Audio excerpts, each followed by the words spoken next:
During our conversation, I sense that Xiangqian is truly passionate. He loves life, appreciates history and culture, and is dedicated to his career. He treats everyone and everything around him with sincerity. On his desk are medals and awards of different sizes, all testifying to his years of investment achievements.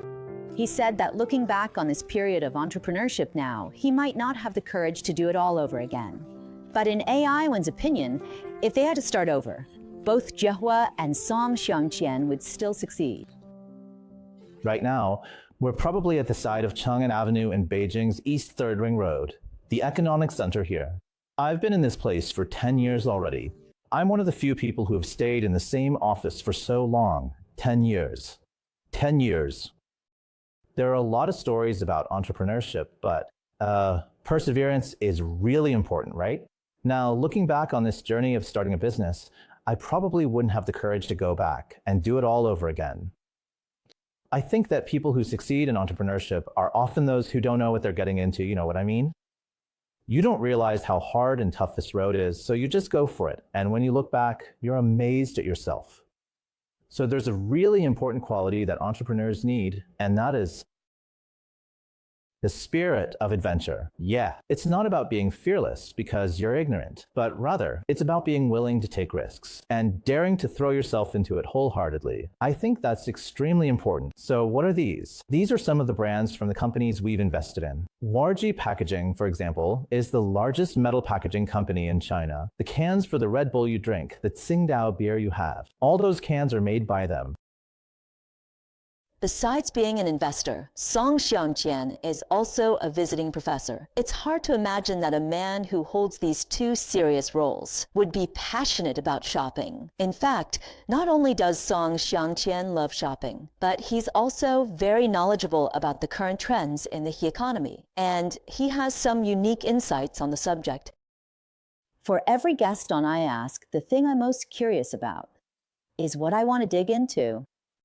There are 7 billion people on Earth, and we are lucky enough to coexist in this era. What is so unique about it? As the founder of this fund, I think one of the biggest differences is motivation. First of all, the internal drive is very strong. Because when you start a business, it's self-driven. I'm doing it because it's my own dream, and I want to pursue it. Secondly, I consider myself a true consumerist, and I also believe that the stories and power behind brands really move me, and I'm willing to invest in them. And third, I also have a strong background in macroeconomics. So we need to catch the wave of the times.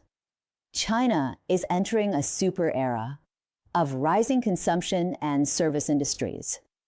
You've been involved in equity investment for about 20 years now. It's actually hard to imagine that someone with a finance background, a guest professor, a seasoned professional in the securities industry, would be so passionate about consumerism because in the investment world, many top investors actually find it hard to balance their work and personal lives. How do you prove that you, right here in front of me, Professor Song, are truly someone who loves life as much as you say you do? Because I go shopping. You go shopping? Yes, most men don't, but I love shopping. I love checking out brands.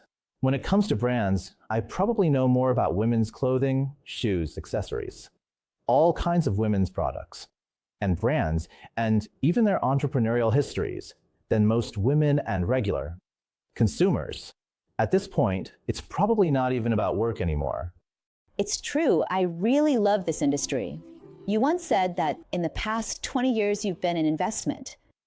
You've experienced an era of tremendous change. So, from this perspective, that combines literature with capital and finance, what different essence of the era do you see? I feel quite confident when I look at the world going forward. Why is that? I think the spirit of entrepreneurship in China is taking shape, and Chinese business civilization is in the process of being born. The power of human nature will only grow stronger. So I believe that great companies will emerge in China. I often say this, in the next 30 years. Besides the massive wave in the consumer services industry, what's even more important is that China will also enter an era where super companies are born. Just look at our mitai. It's worth over 1 trillion yuan, right? In the past, this was unimaginable. So as we talk about the rise of this massive wave in the consumer services industry, in the future, China will enter an era where super companies emerge. The world keeps turning no matter who is missing, but with some Xiangqian added to the mix, you absolutely have to be part of these super companies. Even without me, they'd make money, but for super companies, I hope I can have more chances to grow with them. In China, only 147 companies have a market value over 100 billion yuan. You've pinpointed 140 of them in your research. Accuracy comes from your effort and accumulation. When looking for benchmarks, look for these super companies. When searching for companies with a market value over 100 billion, there are 3 golden rules. The first is leading in cost with high gross margins. The second is optimized and superior operational systems, scientific company management. That is, companies with exceptionally strong management. The third is the ability to continuously improve, meaning the organization's ability to refine itself, its products, quality, culture, and human resources. So, how many companies in China can actually achieve this? Very few. Companies with these 3 characteristics, who follow these business rules and operate within a competitive legal framework, are bound to become major corporations.